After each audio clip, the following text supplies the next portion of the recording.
All right. Well, thank you, everyone.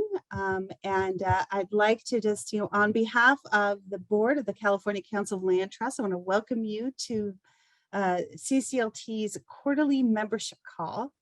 I'm joining you this evening from Connecticut, where I'm here visiting my sister, and I've been closely following the news of rain in California.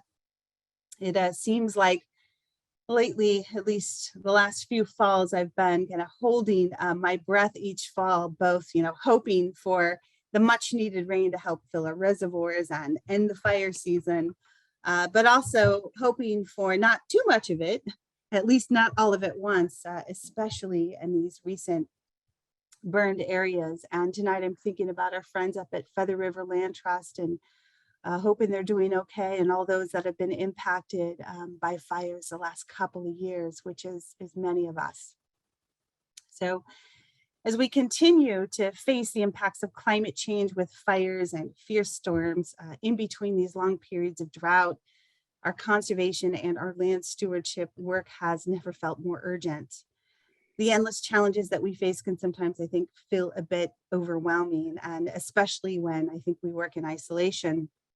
And it's one of the many reasons why we must continue, I think, to come together, to support each other, to share knowledge and tools, and to get behind policies that really help us advance our collective work. Because we know that there is good and important work that's happening everywhere in our state with conservation and stewardship. And our work is also really generational. I sometimes think of it, I think I shared this with some of my CCLT colleagues on the board, that sometimes it feels like you're in this really long relay trail race. Each of us that are sort of where we're at, having benefited from the miles traveled before we were handed this baton to take our conservation work and our organizations, farther. And in a recent newsletter, we shared of the passing of David Brenner, who served as interim executive director for CCLT. And of course, most folks know him as being a longtime executive director for the Center for Natural Lands Management, and most recently as the new executive director for the Rivers and Lands Conservancy. I want to thank Darla again for her beautiful tribute that she wrote in honor of David. We all know that David left an impressive conservation legacy for California. And as we continue to move forward, make our way forward, he'll be remembered and missed. This meeting, we are focused on all things policy. So including sharing some of the accomplishments from this year, what's currently underway, and what's on our radar for 2022. As always, we'll have a little bit of time at the end of the meeting for our members to surface any regional issues that may be important for CCLT to be tracking. We are now going to hear from our speakers, beginning with Kim Delfino from Earth Advocacy, who has been helping CCLT with getting land trusts engaged and at the table for 30 by 30. Thanks for joining us, Kim, and I will pass it off to you. Thank you. And I'm hoping I got share screen abilities, so I can pull up.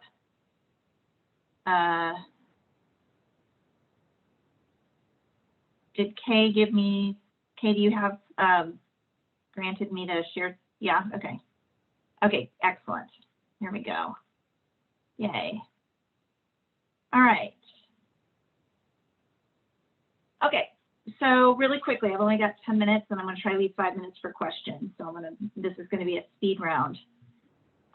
Just wanted to highlight a little bit of how CCLT is engaged on the 30 by 30 effort, and just wanted to say that there has been widespread engagement through individual land trusts and through CCLT, through regional workshops and work groups that have been put together, and in the topical workshops. And so that, I think that the land trusts have been well represented there. Plus CCLT did submit a comment letter to the resources agency that used the survey data, and just want to say thank you to those of you who did fill out the survey. It provided us a lot of really good information about how land trusts are critical to meeting 30 by 30, as well as I think the Climate Smart Land Strategy. So we did provide that to the Resources Agency, and we'll be doing more follow-up individually with them. So what's next? I would just highlight for folks, probably all of you are very well aware about this, but the Climate Smart Land Strategy is out for comment. The Climate Smart Land Strategy and 30 by 30 are kind of, I look at them as like a Venn diagram. There's a lot of overlap between the two, but there's some differences, but it all revolves around how we're managing, restoring, conserving, enhancing lands. I would recommend folks, if you have an opportunity, to take a look at the draft document that did come out on October 11th. Comments is a quick turnaround time. Comments are due November 9th. I've provided the information here on how you can provide your comments. I also have the link up on the slide here, so you can take a look at that. They are asking for very specific comments. In particular, they're asking folks to look at the opportunities to scale action section, which lists, I think, 174 actions that the state could be taking, but with no priority whatsoever. So they're really looking to folks to provide that type of priority on what are your top priorities for climate action, what's missing, what can you or your organization advance, and what can the state most usefully advance. So here's an opportunity here to provide some comment. So really quickly, the Pathways report. So that is not out yet by design, well, by function and design, because it's not done. But also they didn't want to have an overlapping comment period between the Climate Smart Land Strategy and the Pathways report. So the Pathways report right now is expected, we think, around Thanksgiving. They are trying to get it out before the end of the year. They are going to provide a 60-day comment period. It will be shorter than the Climate Smart Land Strategy, about half the length, about 70-ish pages. I haven't seen it. I've just been told this. So it's not like I've actually read what is in the Pathways report. They are planning on at least 2 public workshops to provide comment in a public setting in addition to written comments. And similar to the Climate Smart Land Strategy, I don't think you're going to see a lot of prioritization in the document. Instead, they're going to be seeking input from folks on what they would like to have prioritized as a state action for 30 by 30. So those are just really quickly where we're at right now. There will be, I think the next round of public comments is going to be really important for the 30 by 30 Pathways report because of the lack of specificity that we will see probably in that report. But with that, I think is an opportunity because it's an opportunity to really refine where the land trust would like to see the state focus its efforts and what we'd like to see them prioritize, such as greater investments in funding, for acquisition, easements, restoration management, greater investment in partnership building, greater investment in capacity. And I guess the only thing I would just add is my understanding is that the state has wanted to take about that $700 million of money that was set aside as part of the budget deal to the Resources Agency and really make that a 30 by 30 pot. I think there is some pushback on that from the Department of Finance. And so I think there is also a place here for the Land Trust to be engaging both in the legislature and with the administration and the governor's office to really push where they want to see this significant public investment to go. So with that, I will just open it up to questions. And I'm going to look in the chat because I haven't looked in the chat yet.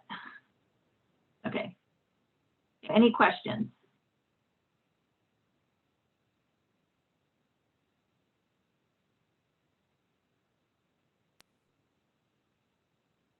All right. Questions or comments related to the 30 by 30 process so far? I mean, I'd love to just get a sense of how the different regions across the state are engaging or not, or if it's, some of the things that we've heard, for example, from the Sierra region is that, there's so many different groups that are forming around this that it's really difficult to keep up with all of the groups that are forming to develop comments around this. And just wondering what other folks' experiences have been thus far. If folks are feeling like they're getting the information that they need to be engaged. So just opening it up to any comments around that. Jeanette, we have one question in the chat of, can you briefly highlight what was in the CCLT letter? Sure, I can do that really quickly. So a lot of it was information that came out of the survey in terms of, the fact that the land trusts are largely doing a lot of the work already to implement a 30 by 30 outcome in terms of acquisition, restoration, management. It broke it down by region. It did also highlight that that there's a lot of potential capacity in the land trusts as long as funding is forthcoming, both to support acquisitions in terms of just money to do them, but also infrastructure and capacity building so that land trusts can be empowered to do more, so that they have a lot of potential on the books, but they just aren't able to operationalize it as much. Also highlighting the partnerships that the land trusts are involved in already and how that can really leverage and connect the state at a state level all the way down to the local level. It highlighted the equity work that the land trusts are doing, the restoration work, how it's very much in keeping with the priorities of what the state is looking for in terms of like fire and drought and biodiversity.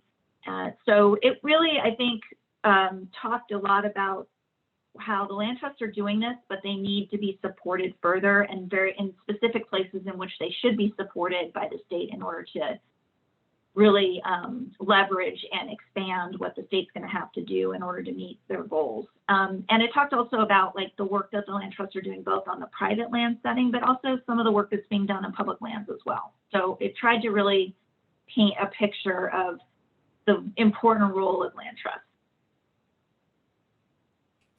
And it gave a bunch of examples too. So we tried to provide examples of like, hey, this is what we mean here. This is what happened here. You can be replicating something like that here.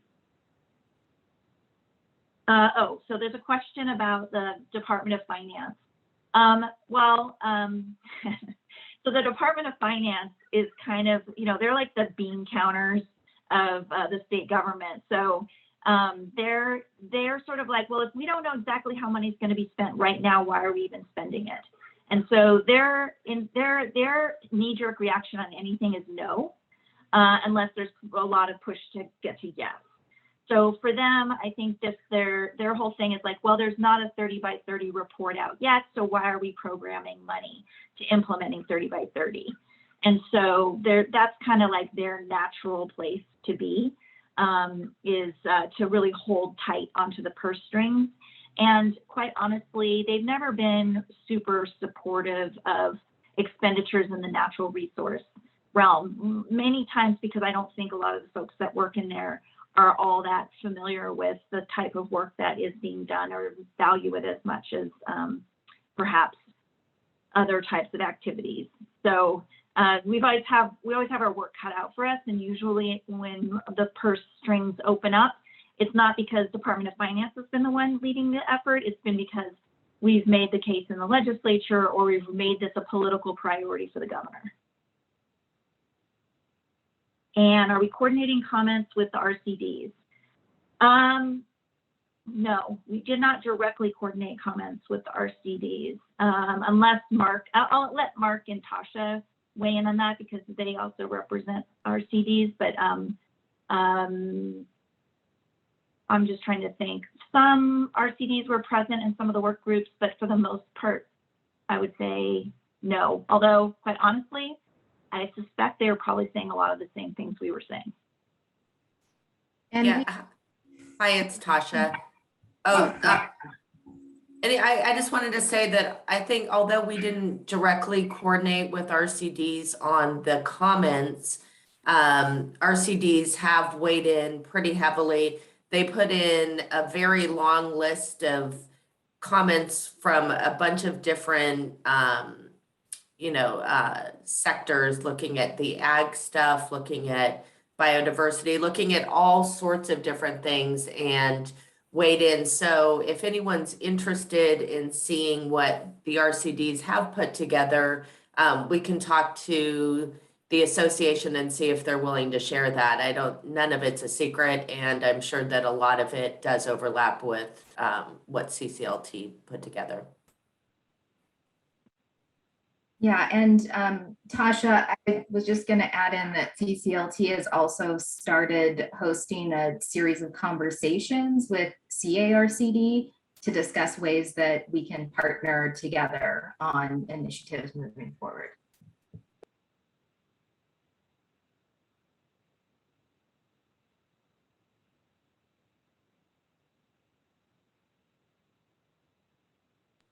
Are there any other questions for Kim at this time? Any comments about the process so far?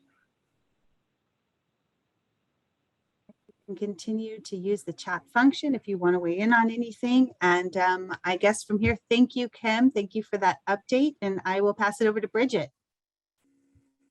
Great, thank you. Yeah, thanks, Kim. It's been really wonderful to have Kim working upon all of our behalf over this last year, because she is one of the original architects of the 30 by 30 policy work in the state. So great to have you on the team, Kim. And we're going to transition to discussing the overview of the work that CCLT has been doing over the course of 2021 as we took on a sharper focus of our policy efforts. And there's been some incredible successes that have occurred thanks to the support of PPG, Kim. Shoot Mahali also has done some incredible pro bono work for us this year. And our conservation forum has advanced a really fantastic opportunity for folks to engage more deeply in a number of the issues that we're dealing with at the state level. We will have another conservation forum coming up December 8th, and that was just announced in the last CCLT newsletter. So you can pop back over there if you want to gather that information for your calendars. It should be really great. We've got a wonderful team of folks who are organizing those conservation forums, including Harry Pollack and his team. So thank you to everyone who's assisting with our conservation forums. Over the course of the last year, we did engage in a number of initiatives for our members to recruit more funding for our work, and PPG has led those efforts for us and done a fantastic job. We've also engaged in initiatives to safeguard our conservation investments, which we'll hear more about this evening. And we've been supporting fire and land management policy for the stewardship end of the work that everyone is doing.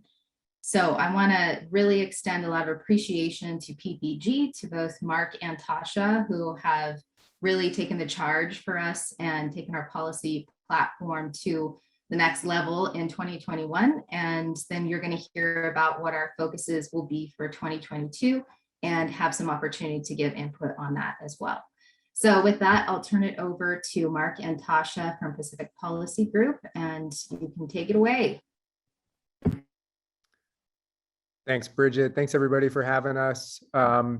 We thought we'd start with just a brief kind of general recap of the session before we dive into more of the specific actions that happened and that we engaged on, just to kind of refresh everybody's memories of all the ups and downs and twists and turns that happened in the 2021 session. And I'm actually going to go all the way back to the end of the 2020 session briefly, just to remind everybody that, you know, the state cut over $54 billion out of the 2020 budget.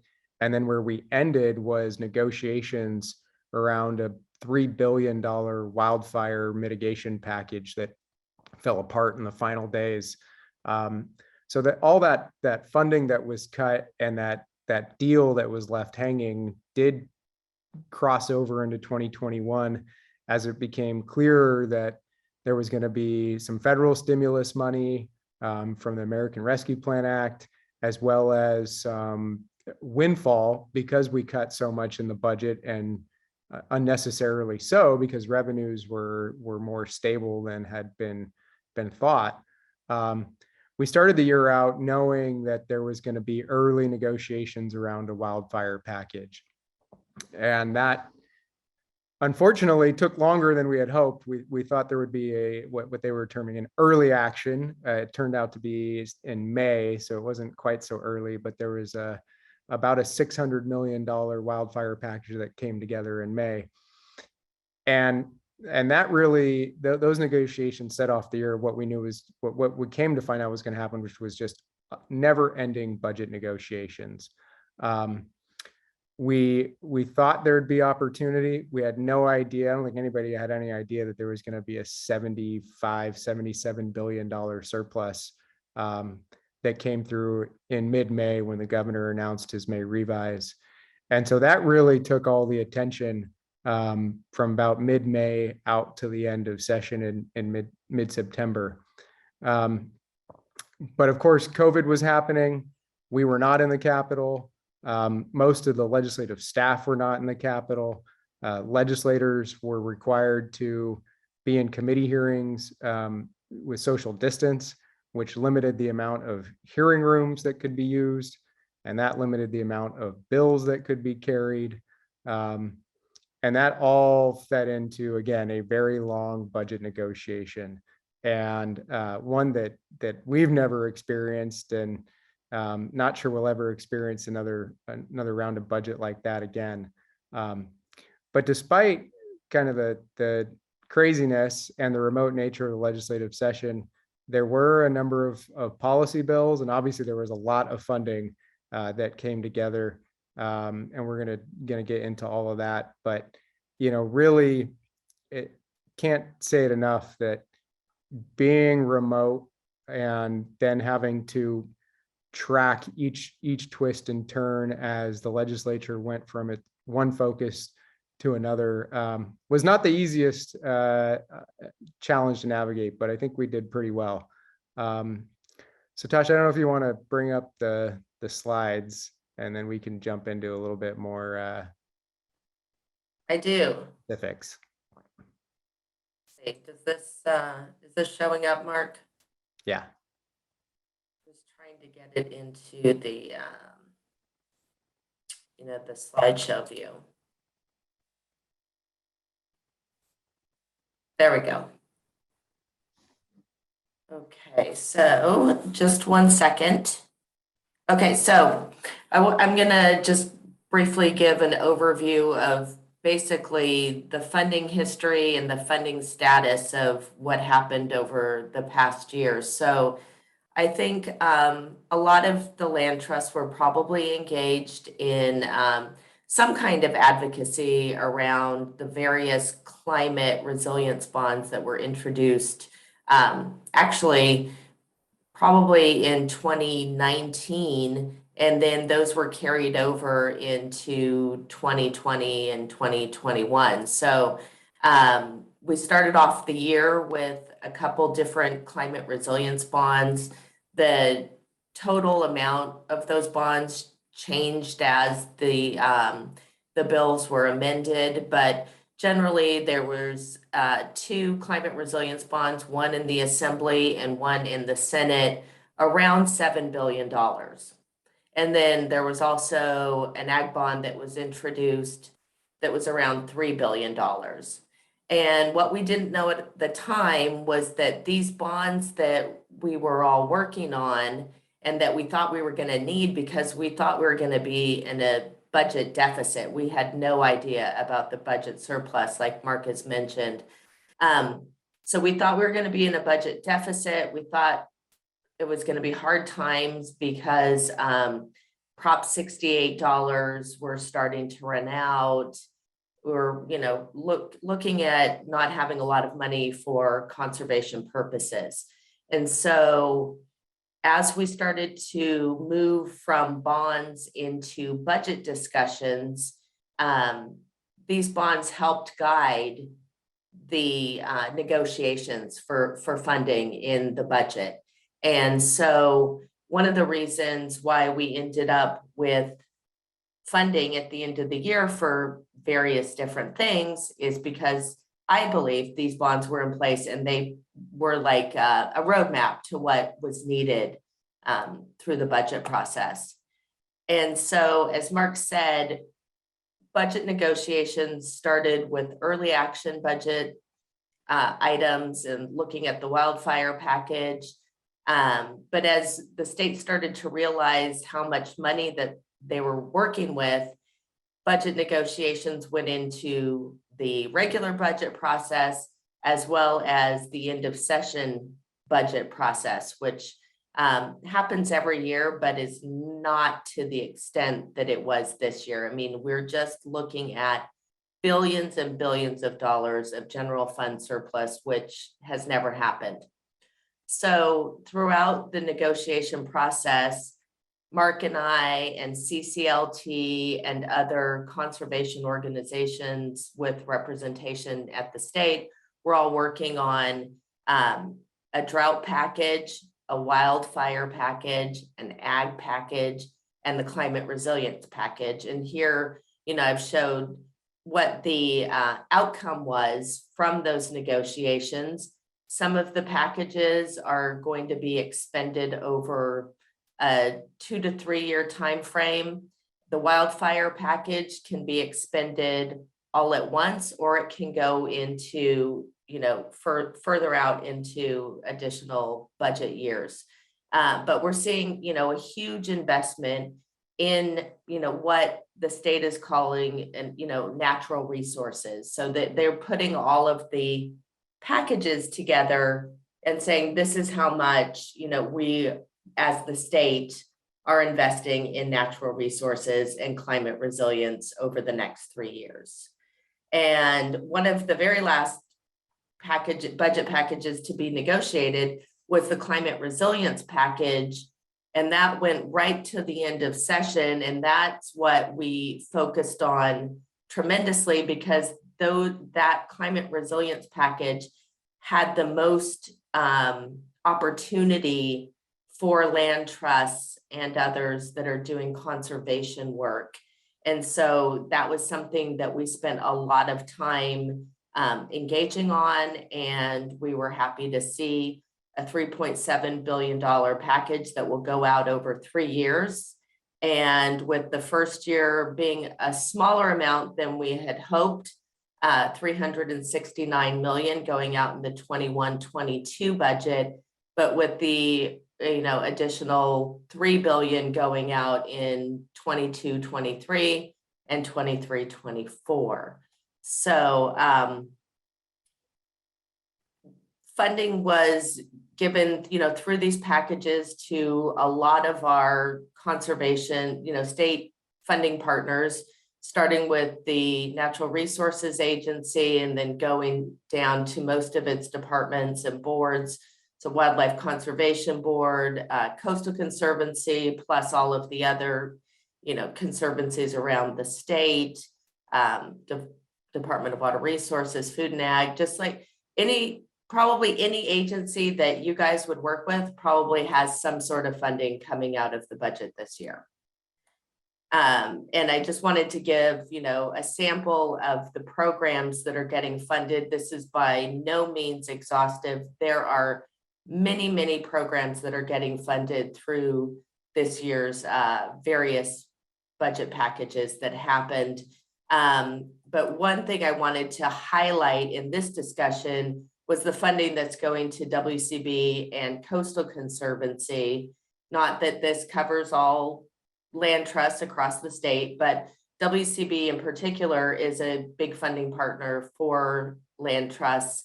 And so I thought it was important to note that in the drought, as well as the climate resilience package, WCB will be getting about $700 million in funding, which is quite a bit of funding for WCB. I mean, they did not get that in Prop 68. It's been a while since they've had this much money. And some of it is line itemed out for very specific purposes. But the first bullet I have here, protection of fish and wildlife from changing climate, $353 million. That is going to be probably their general pot that they can fund a multitude of projects with. The wildlife corridors and fish passage money is a little bit more specific, that it has to be wildlife corridor or fish passage projects. And a lot of that, they're looking at doing infrastructure types of things. And then their stream flow enhancement program, which is getting a lot of money through the drought package. that's very specific to that program. So we're looking at, this $353 million pot is kind of being the catch-all for various projects that Land Trust would do, acquisition, restoration, that sort of thing. And that will be coming out over the next 2 to 3 years.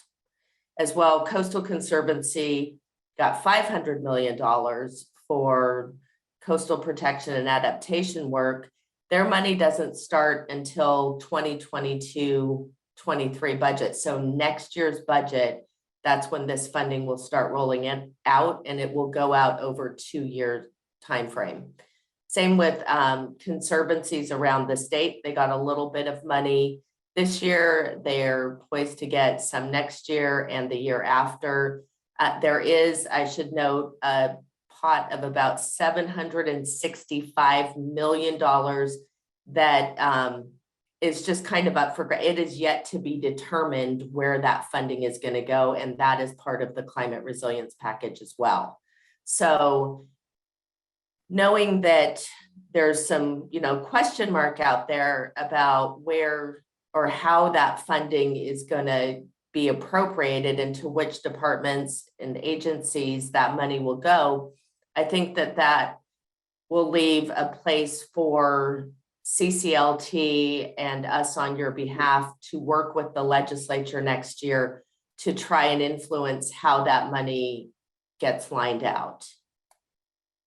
And so one of the things I wanted to know, just, like these funding programs, some of the money is already rolling out.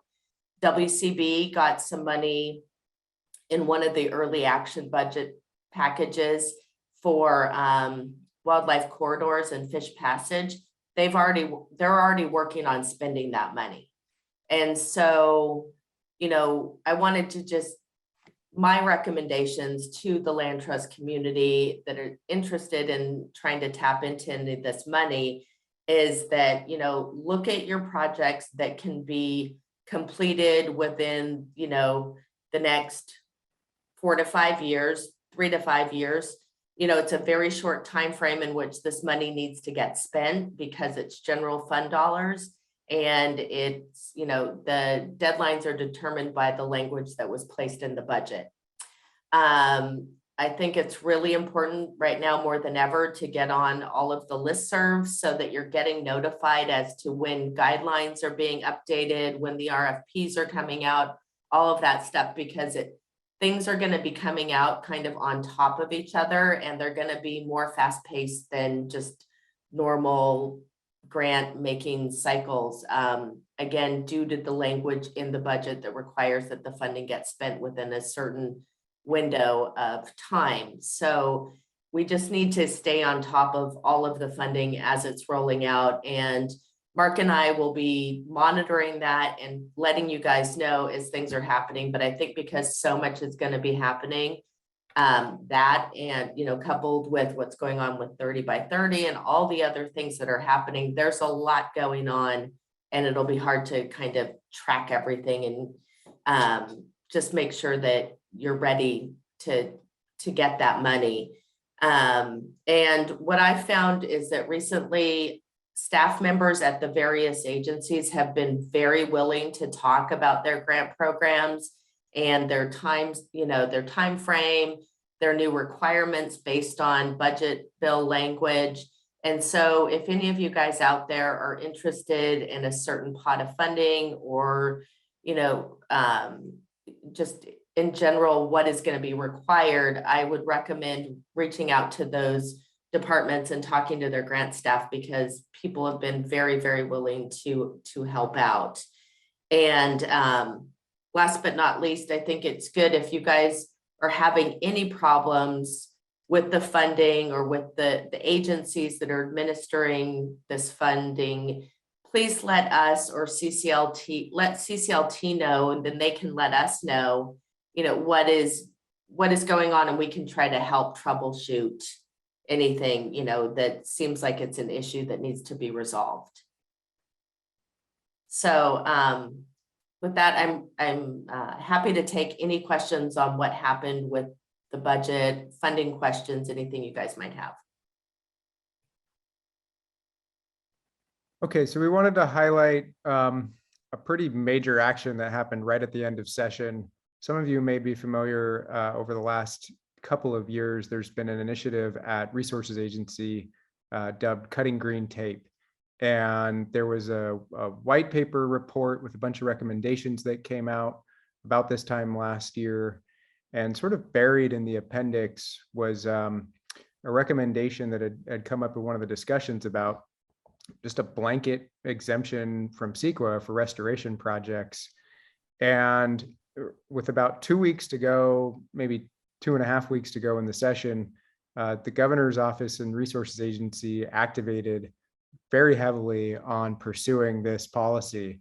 And so it went into what is known as a budget trailer bill. It was a bit of a split in terms of support. There was a couple of negotiations and they landed on, I think, a decent process and decent language. This is just a snippet of what was passed, but over the next 3 years, we have a bit of a pilot, if you will, where for any restoration, protection, enhancement projects for native fish and wildlife,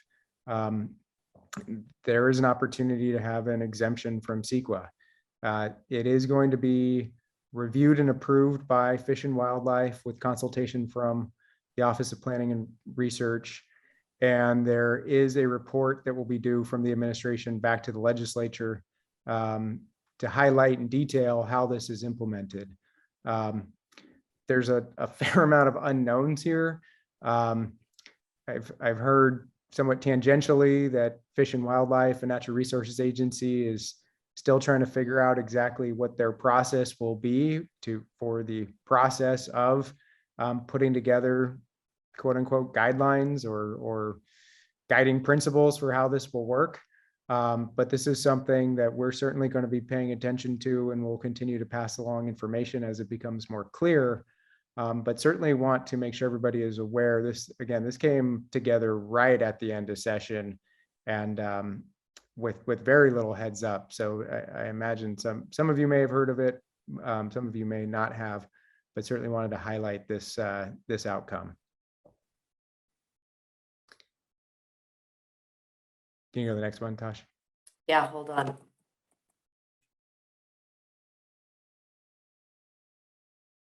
Hold on, it's not moving. All right, It's well. there. Sorry, it was stuck. So then here are the legislative highlights from the year. This is where I spent a lot of time. You know, it's always fun and interesting part of the job is when the session starts, you know, there will be bills that are introduced that will take up your time, but you have no idea exactly what they're going to be. And so it's always prudent to build in some capacity in how much you take on, how much sponsoring of legislation you plan on, because you know this is going to happen. So you don't want to stretch yourself too thin with saying, hey, I'm going to run 4 bills next year, because you have to keep some capacity. So this first item, AB 721, certainly hit the mark with me and CCLT needing some extra capacity to take this on. Assemblymember Bloom was running a bill that was trying to help develop more affordable housing. And one of the problems that affordable housing developers brought forward was they were running into restrictive covenants on properties where landowners or neighborhoods would say, hey, there's an easement here. You can't build this affordable housing development. And so they wanted to authorize any 100% affordable development project to supersede any sort of restrictive covenant on a property. Sounds great in theory for affordable housing, not so great for land protection and conservation easements. So thankfully, we had the help of Shoot Mahali, Cameron Galanter, and Pearl Perlmutter.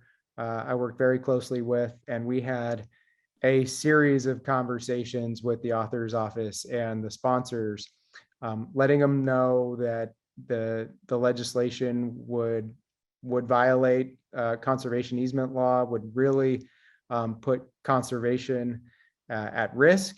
And through a series of negotiations, we managed to put together a number of exemptions to the proposed policy. It's not 100% foolproof, but it does provide a lot of protections. Existing easements are exempt, so we're only looking at future easements as they come together post January 1st, 2022. If they're put together by a land trust that is accredited by LTA or that is a member of CCLT, then those easements would be exempt from the policy. Those are the types of exemptions that we put together, really trying to think through all the different types of easements that may be put in place that from our perspective were real, were valid, and from the perspective of the sponsors were real and valid. The issue they brought up with us was their worry that there may be some easements put in for nefarious reasons. Say a neighborhood wanted to restrict a property just simply to keep out affordable housing. And so we wanted to be sensitive to that. We had pushed for a blanket exemption, but we understood that predicament. So we felt like we got to a very good place at the end. We had been in a position of concern. We had decided not to formally oppose the bill, given the author, Assemblymember Bloom, has been a long champion of the environment. So we gave him some deference there. We had considered potentially supporting the bill, but given the remaining risk, while minimal, there is still some risk to some valid conservation easements. Down the road, we decided that supporting was not the right place. So we ended up in a neutral position, which in my view is still a win. We managed to protect, I'd say, and I think Tamara and Pearl would agree, 99% of conservation easements are protected by the amendments that we're able to put in. So it was definitely a successful outcome given all the work we put into it. And I think between February and probably July, we probably talked with the author's office and the sponsors on a weekly basis. So it was a lot of time, a lot of work. The next one, again, you never know what's going to come your way. So SB 716. It was, I think, mid-July, I received a call from Department of Fish and Wildlife saying, our department staff have noticed that the policy for who can hold a mitigation endowment is about to sunset. And we actually need to extend this in the next 6 weeks. Fortunately, I was working on this bill already for a different client sponsoring the bill. It was another DFW sunset extension, so it worked together nicely. I think I talked with 5 different committee consultants in the last week leading up to when you could amend the bill. And on the very final day of being able to amend the bill, we were able to put the policy in place. We're going to talk a little bit more about how this plays into our future work, but want to thank Darla in particular for getting on a call. I think it was beginning of August, late July. We talked about how to approach this. It was really helpful to have the institutional knowledge of the bills that were underlying the original policy. And that was helpful as I was navigating through those committee conversations. Thank you, Darla. SB 825, a little bit earlier on, had a little bit more time and a little bit more help. The policy for the property tax welfare exemption, while the sunset wasn't until January 1st, 2023, the operating nature of the policy actually sunsets a year earlier. I don't understand why there's 2 different dates, but that's the way the policy is written. And so the Assessors Association reached out to me saying, this is something the Board of Equalization wants to fix. We had some good help from a couple of the committees. The Governance and Finance Committee of the Senate ultimately carried their committee bill and put the sunset extension in place. Really what helped us out is the fact that California's tax revenue was so good, because there were rules in the federal stimulus package that said if your state is still running a deficit, you cannot extend or put in place new tax exemptions. So that was a concern early on, but again, thankfully, California's fiscal health enabled us to extend this one out. And Board of Equalization really helped out. So we all owe them a little debt of gratitude. The final one, maybe more of a low light for this year, but this was the one item we came into the year, I guess in February when we signed up, hoping to accomplish, which is there is still some lingering cleanup needed around forest conservation easements coming out of a big omnibus bill at the end of 2018, SB 901. Had a bill lined up and then it fell apart, and then was negotiating and talking with the Forestry Association as well as the one of the judiciary committees to try and get it into their bill. And we simply ran out of time. So that you'll see as we talk about 2022 is another issue that's going to come back around. There are a lot of different factors of why we weren't able to fully pull it off, but in the end, we just ran out of time. But you know, we were able to successfully shift to these other items, and they certainly needed the attention. So discussions, questions on 2021. I know I saw a couple of, I think, come through in the chat. Yeah, there's a couple related to CEQA. Do you see them there, Mark, or I can read them to you? I am seeing them. Happy to provide a link to the CEQA green tape legislation on the lead agencies being made aware of the CEQA exemption. That's a great question. I don't have the full answer to that as of yet. I don't know that the department has that answer as of yet. This is definitely still a very much a work in progress. I think as they put this together at the very end, it wasn't fully thought through all the different ways it may be applied. I've heard that the department figured there may be 5 to 10 projects that take advantage of this, and I think that's shooting rather low.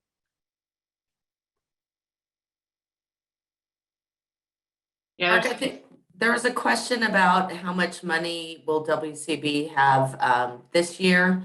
And the answer to that is about 200 million. And for various purposes, part of it will be for the wildlife corridors funding. Part of it is for the in-stream flows program. And a pretty small part of that is more of their general money, which is about 31 million this year. But starting next year, the funding for WCB will increase quite dramatically. So I think part of the slow pace of just putting a little bit of money out in the 21-22 budget for the climate resilience package, at least, was that I believe the administration and finance wanted to see what comes out of the 30 by 30 reports to help guide priorities for the state, at least on a portion of the funding that's going out.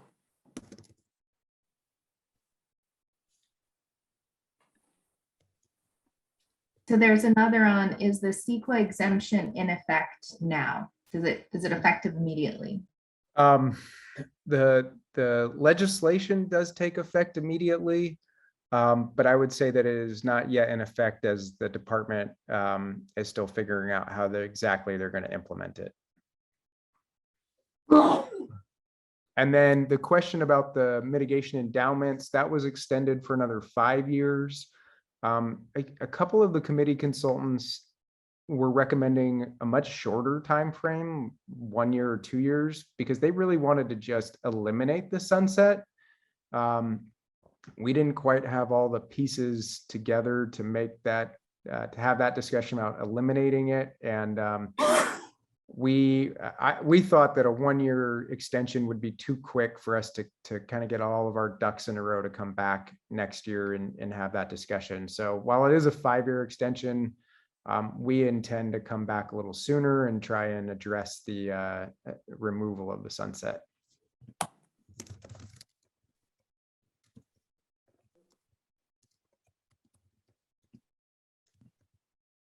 So, And Tasha, I just want to really highlight how critical these legislative wins were for us, because it's all in that bucket of safeguarding our conservation investments. And if CCLT isn't doing that, then they may get missed, and they almost did get missed, several of these items.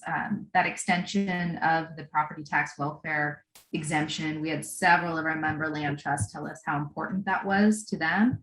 And, I'm just really thankful that PPG is here for us to help make sure these initiatives get implemented. well, I think too, that's the importance of having the land trust, like, let us know, let CCLT know what's going on. Where we might miss something, if folks hear that something's going on that might affect your business, then raise it to the level of where we can get engaged on your behalf if you don't already, even if you do have someone that's working for you directly as a lobbying firm.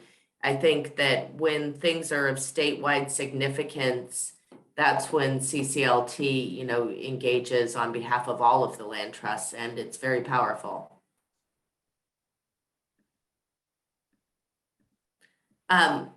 So we were gonna move into starting just some discussions around potential 2022 legislative platform, if that makes sense to folks. Or do we still have other questions we need to answer? I think we're good. And we did get, Mark put the bill link for the CEQA exemption in the chat. Okay, so for 2022, a lot like 2021, I think we're going to have a lot of ups and downs and twists and turns, and there's going to be a lot of uncertainty. Certainly, I don't think anybody can predict what's going to happen with COVID next week, let alone next year. And that's had a number of impacts on the legislative process. One thing we know that is going to drive uncertainty is that the legislature is moving into a different building as they renovate or actually build a new building to house all the members and their staff. And so that is going to impact bill load again, and it's going to impact negotiations as everyone is just navigating a different physical location, even if we're even in a physical location together.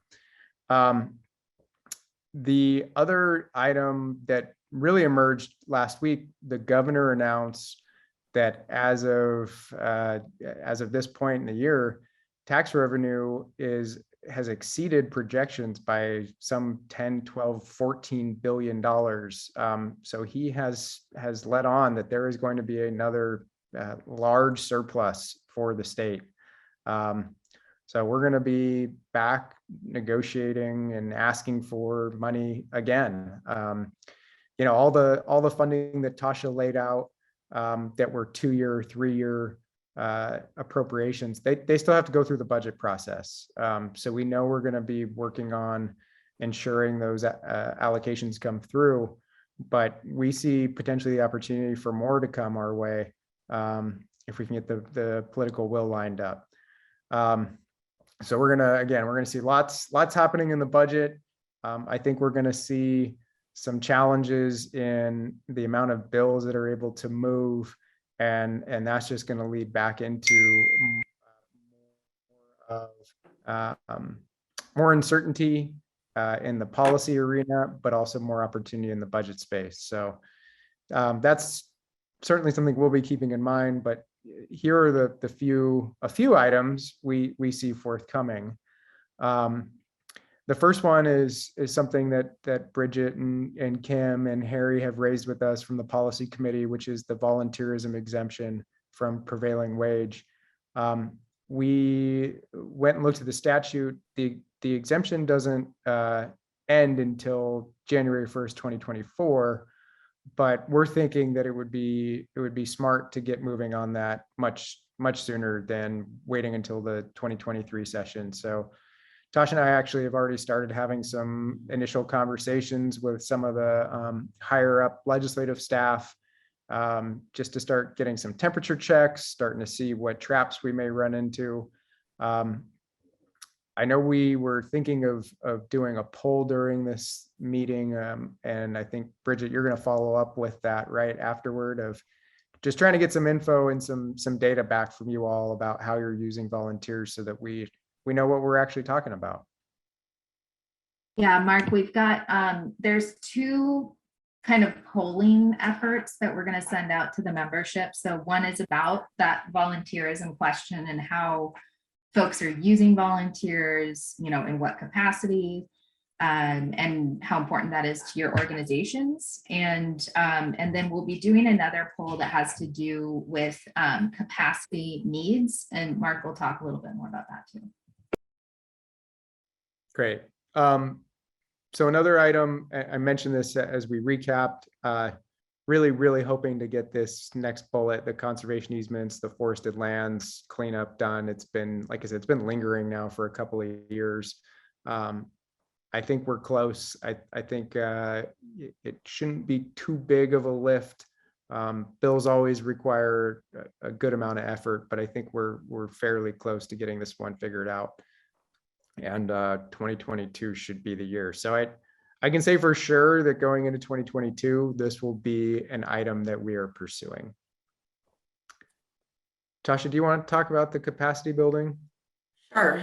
Can you hear me okay? Yep. Okay, good.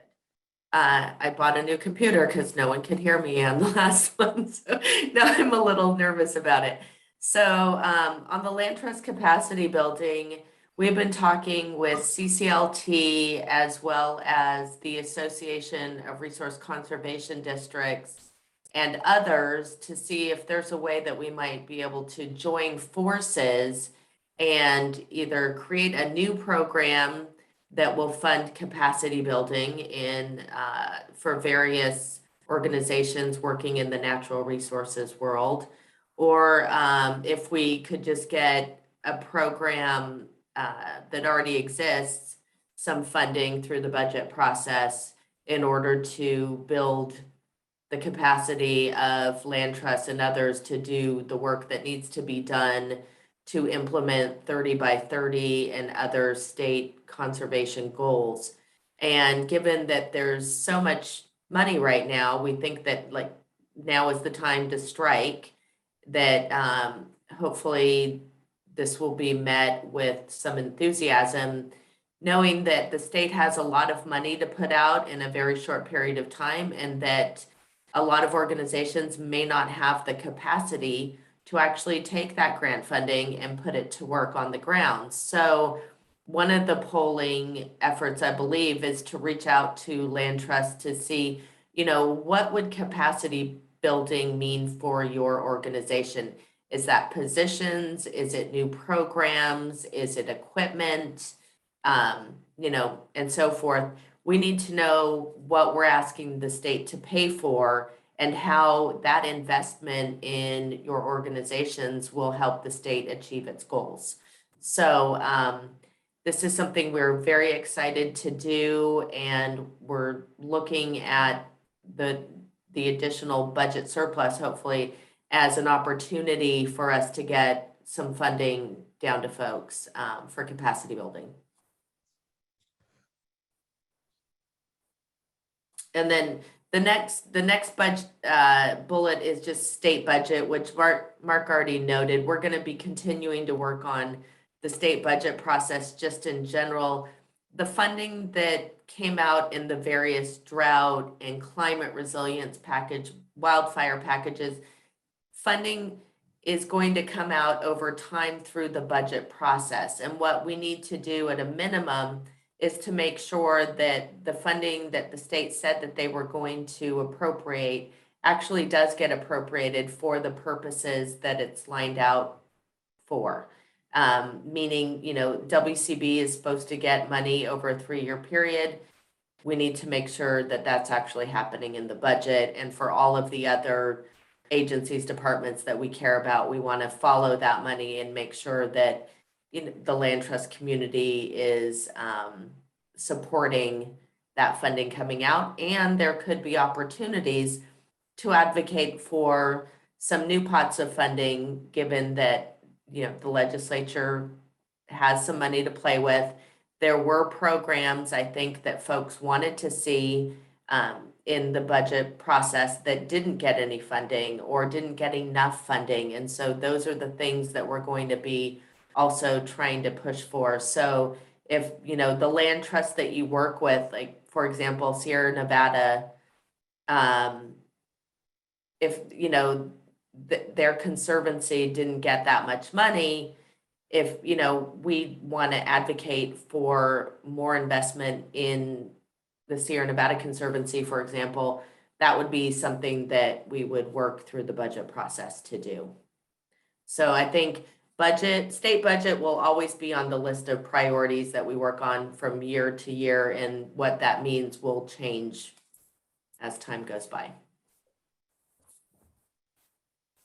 Asha, there's one question here about related to the budget, asking if it's possible to ask for a specific amount of conservation easement funding for each region in California during the budget process, or is this something you already do? It is not something we already do, but one question I would have is, how do we know? I mean, we would have to know what the need is to be able to advocate for something like that. And I don't know if we have that information. If we did, you know, it would go to show the need across the state, but I'm not sure that we could get a, you know, a certain earmark for regions of the state. So I would love to know what's behind that question. So, you know, if some part of the state isn't getting, you know, a fair share of the funding, for example, or feels like they're missing out on opportunities to get funding, that would be something that would be good to know.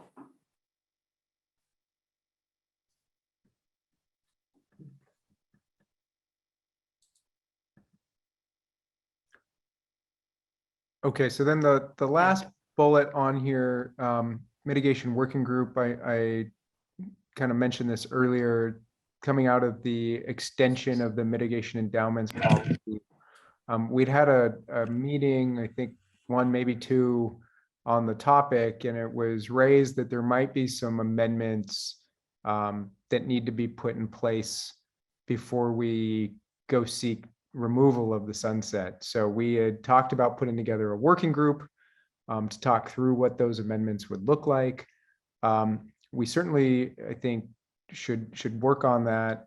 Not necessarily have to try to do the bill this year, but have a couple of meetings, have some conversations with a couple of the committee consultants who were engaged in recommending that the sunset be removed. I had mentioned that we were intending to come back and work on this issue before the sunset comes back around. So I know a couple of folks, Darla, Michael Delbar, were on those initial conversations, but if anybody else has some expertise or interest in this issue and wants to participate in the working group, let us know. We'd love to have your voice. It is not a place where I have a lot of familiarity, so I'm just going to be looking to everybody else to help guide us on what to go push for. This is Darla. I don't know if Al Johns is on the call or not. I didn't see him earlier. Al and I were putting together kind of a white paper, bulleting out the list.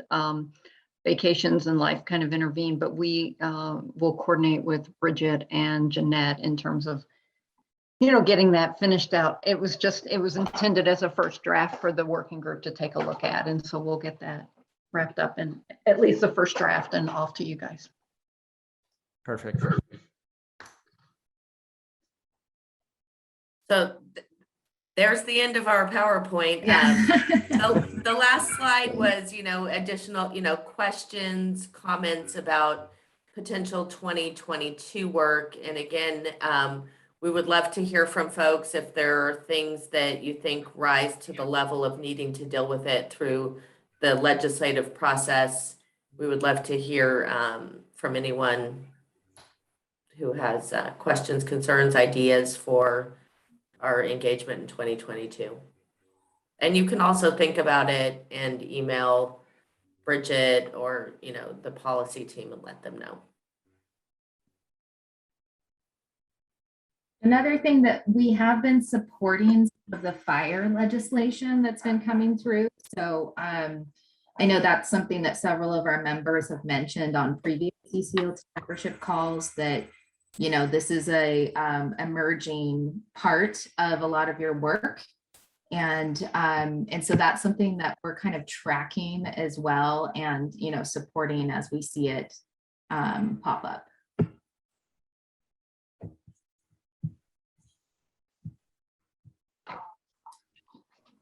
And then the other thing I wanted to mention is that, this issue about capacity is really significant. And I got a direct message from someone during this as well that, there's a lot of projects that are on deck, but the land trust may not have the capacity, whether it's the people power or, other resources to execute that work. And actually, DOC just sent out a survey that has to do with capacity, and we included it in the CCLT e-newsletter that went out a couple of weeks ago. So we'd love everybody to fill that out and share with DOC, where your organization is at in terms of needs for capacity building, because the agencies are starting to recognize that this is a real issue. And we need to deliver to them, the information about what's really happening within the land trust community and what those needs are.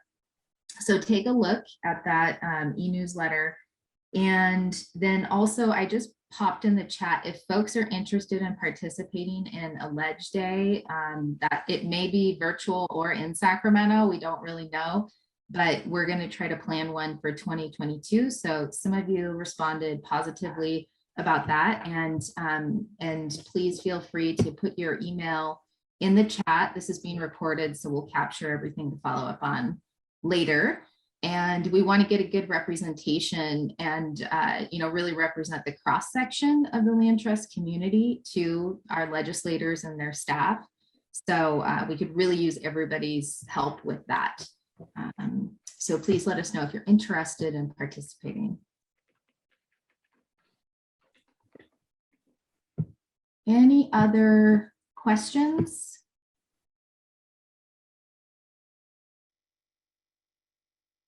I would add, in terms of the volunteerism, the CREEK groups are fantastic allies on this. I mean, we'd easily, the last time it was renewed, have 200 groups signing on to letters and stuff. So don't overlook the CREEK groups. I'm sure, Tasha, you have connections there, but the volunteerism bill and renewing that just gets, huge support from all kinds of groups, and happy to share any background about that. I think we renewed that thing 3 times. And then on the technical support, I put this in the comments, I would try to include urban and EJ groups. The agency has been trying to figure out for a long time how to provide technical support and increase technical support and capacity building for those groups. And I think that would bring a lot more legislative support. And so that's, maybe there's a 3-way partnership or something there, but I would definitely try to include urban and EJ groups.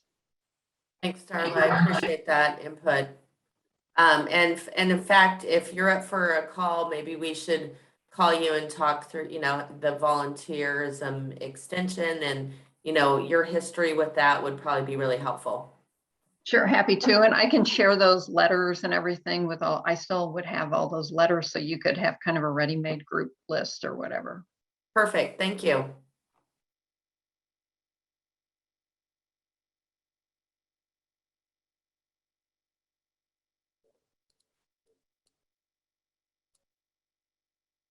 All right, doesn't look like we've got any more questions right now that I've seen come up in the chat.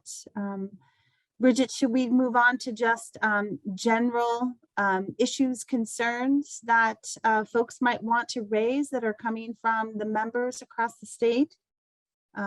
Anything that's been surfacing in your area? Yeah, and I'll just close by saying thank you so much to Mark and Tasha, Darla. We've revived the mitigation working group, and I'm super excited about 2022 because it's, we've got just an awesome team of people who are working for our land trusts and excited to get more of you involved. So, please do let us know if you'd like to be involved and work with policy mitigation, ledge days, and we'll get you plugged in. Thank you, Bridget. And thank you, PPG. Thank you, Mark Tasha, for all your good work on this. It's, it's incredible to see the amount of work that's been happening this last year, especially given, that we are running on largely a volunteer organization here with some good consultants. We wouldn't be able to do this if we didn't have great consultants helping. So thank you so much. Thank you. Appreciate it. All right, any questions coming up from the membership or comments, things that folks want to raise? Feel free to just take yourself off mute if you want to raise an issue. Hi, I have a question, Nicole Braddock, Solano Land Trust. I'm wondering how your membership recruitment work is going. You had a good 50-something people on the call. Do you feel like the rest of the community knows all this great policy work you're doing, or where are you guys at on members? That's a great question. I wonder if we could have someone from the membership committee, if they'd like to share a bit about the work that's been happening there and sort of where we're at. I don't know if Linus is on the call, but I know we've got Kyla's on the membership committee, and so is Kay. And Mark is here too. I know he's got a great. raspy throat, but Mark, would you like to kick it off? Yeah, I do. I'm sorry that I've got a little tweaked vocal cord. So the surgeon said I would be able to sing like Elvis when I'm done. He didn't tell me it was just as Elvis croaked in Las Vegas. But, I think that we're working. I think we really need all of your help to encourage land trusts that aren't members to sign up, to join. I think we've gotten a strong response so far. We still have some renewals that we're waiting to come in. So those of you on the call who are waiting for the right moment to send in a check, this is the moment. I think, Kay or Kyla, I will turn over to you for maybe a more musical presentation than my raspy voice. Kyla, would you like to say something on membership? Well, I was just going to add, this is the time of year for renewal. So you guys will likely get a letter from us very soon, and just really encourage you to spread the word to those land trusts that maybe don't even really know CCLT that well or haven't been a member before. We really, our strength comes from our membership, and even just listening, even though I'm on the board and I'm hearing these updates all the time about policy, it's just to see it all in one place and to hear what critical work CCLT is doing on behalf of all of us. Just makes me excited to send in our check for renewal this year. So just really encourage, couldn't do it without you, and we're all benefiting from it. So I'll just say, yeah, it's exciting to be in that giving time of year, and thank you all for your support of CCLT so far, and a lot of bright things ahead. I don't know, Kay, did you have something else to add? Yeah, I'll just a quick thing, Nicole. Thanks for that question, because I think full transparency, everyone knows that CCLT was turning inward and looking at what we needed to do to be better for all of our members. And we, as you can see, we've restructured, we've hired these amazing consultants. So we hope that we are in a place where we're providing more benefits that you have spoken and said, this is what we want from you. So your help in spreading the word to let everybody know that we're stepping up to the plate and we're doing what you requested. And I think that is showing in our membership, and I think it'll keep showing, but your help spreading the word would be great. Well, if you have kind of talking points, and it's probably in your renewal, and a handful of people you want me to make follow-up calls to, I'm happy to do that. You're amazing, Nicole. Thank you. So a point to emphasize with smaller land trusts or new land trusts could be with AB 721, you get some protection, if that's the right word, by being a member of CCLT that could be important to you down the road. Quick question. We're seeing a lot more tribes who are developing or creating land trusts. Do we have anybody who's been trying to liaise more with new tribe land trusts, or even established tribe land trusts? Yes, well, we've had some initial conversations. Harry and I have spoken with one recent group, and then, of course, all of the land trusts also have relationships with different groups. And through the work that's being done both with the Conservation Forum, we are really hoping to, be able to work more closer with tribes. I think one of the things that, I have for Big Sur Land Trust that we really noticed is that when we started really doing the work that mattered in communities, that's when those relationships got stronger. And I really feel like we've got some work to do as a land trust community in our efforts in working with tribes. And also I'd say at the council level, in really establishing stronger relations. And I sort of hearken back to this gathering that happened, years ago that was really, I think, kind of the beginning. And I think that, this was a gathering at Costanoa where there were several tribes that came together and several land trusts. It was more in the West, so there were only a few California land trusts there at the time. And some commitments that were spoken back then about making really an effort to move together and really working closer to help build capacity for local tribes in conservation, stewardship, and also obviously really uplifting traditional ecological knowledge, in terms of how the land trust community really recognizes that as ways of stewarding land. And so that being said, there's a lot more work to do on that. And I'm excited about the initial conversations, but yes, thank you, Misty, for raising that, because we have a lot more work to do to be working closer with tribes. Yeah, I don't know if you all know, but I did some fundraising work for a new tribal effort before I came here to the Mendocino Land Trust. It's called Native Land Trust Council. Mm-hmm. And it's an effort that's being spearheaded by 5 tribal land trusts, and they're trying to create a new nonprofit, which is the Native Land Trust Council, that would then support and mentor any tribes or tribal organizations that are trying to create land conservation programs. It could be stewardship programs, or create actual, land conservation, like CE programs. Mm-hmm. The 5 tribes or the that are trying to put this together are the 5 tribal land trusts, or the Amah Mutsun Land Trust near Monterey, the Maydew Summit up in northwest California, the Native Land Trust in the Coachella Valley, the Kumeyaay Land Trust in San Diego County, and the Native Land Trust up in Alaska. And they now have a new executive director.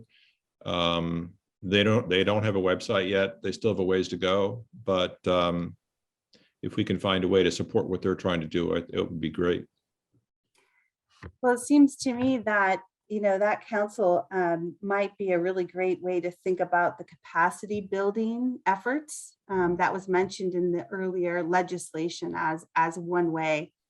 to be working with and in partnership and supporting our tribal partners. So I don't know, Misty, if you had some other thoughts around that you might want to share.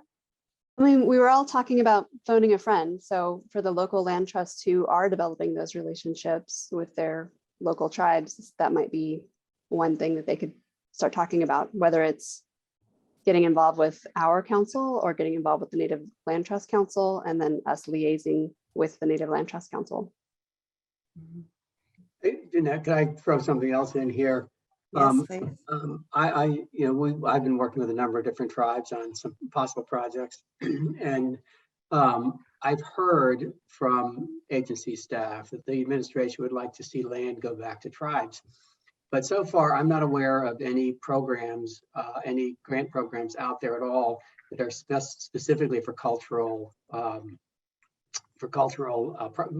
themed projects that are for Native Americans or other cultural issues.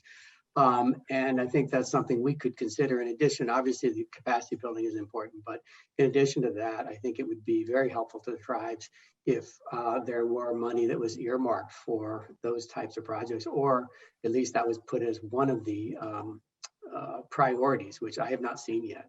So that's something, I guess, that could go under priorities for future policy matters. Yeah, here's one little nugget, Peter. DOC is rewriting their grant guidelines and their easement template to be more friendly to tribes because of how agriculture is defined in that program, and to expand the definition of agriculture to include cultural plant tending and harvesting purposes. So that was an exciting development to hear about. We really need to bake in, we can't just say we want to partner with tribes. How do we do it? We don't know. It takes very drilled down efforts to bake it in, to all these programs so it can be functional.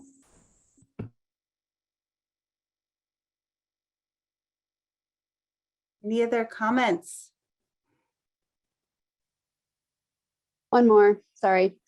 How are we interfacing with LTA and their national efforts? I know we have the Conservation Easement Program Integrity Act in the Ways and Means bill right now, and there's a big push to keep it in there, especially with the cure provision and all of the stuff that's good for us. But obviously there's really powerful lobbyists that are highly funded by syndicators. And so LTA has been sending out calls for folks to write letters. Are we all doing that? Or not to put you all on the spot, but have folks called their legislatures, sent in their letters? Is there a way to pass that along to your own membership so that more individuals will send those at the national level? Yeah, I know that, I'm aware of several land trusts that have been engaged in the Conservation Easement Integrity Act. It's not something, I think most of the work that CCLT has been working on with LTA has really been in working towards this partnership that we're doing in terms of the time that we're spending with LTA right now, and directly working on how do we support the 30 by 30 effort together?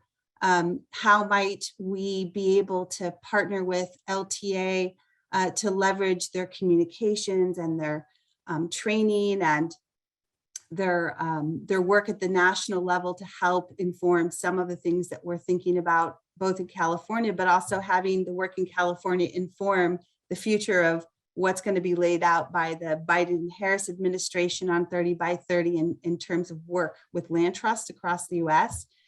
I do think it would, we may be able to send something out that is coming up if there's another deadline around that through our CCLT newsletter. I think it's a good idea on any of the LTA policy work. But so far, really, our work has really been focused on this partnership that we've been developing with LTA, and really we're at a place where we're looking for funding right now to get that moving. So, okay, thanks.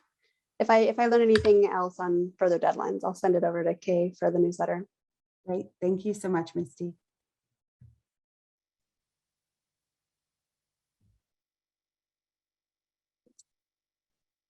Any other questions now? The other thing, Jeanette, we might add on the LTA CCLT partnership is that we are co-funding Will Murray, who's on this call, to help us develop the partnership. And so I think that's a good demonstration of the commitment from both CC and LTA to make this partnership real, and to have a pro like Will Murray at the helm guiding us, being our guiding light. And we're really thrilled to be working with Will also.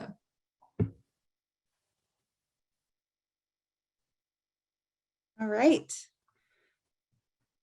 Well, unless there is anything else at this time, I just want to thank everyone for joining us again on the statewide call.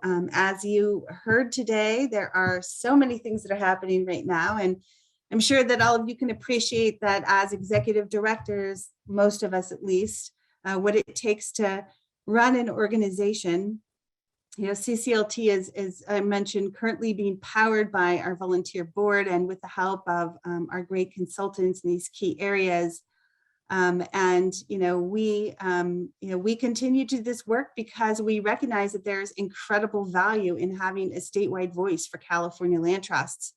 When we looked at all of the different things that we would need to tackle in order to really safeguard our conservation investments and the state's conservation investments, we thought about, if CCLT didn't exist, we would need to develop it to be able to do this work. And so just want to reiterate that we really need your support. That again, I think next month you'll be receiving your membership due requests.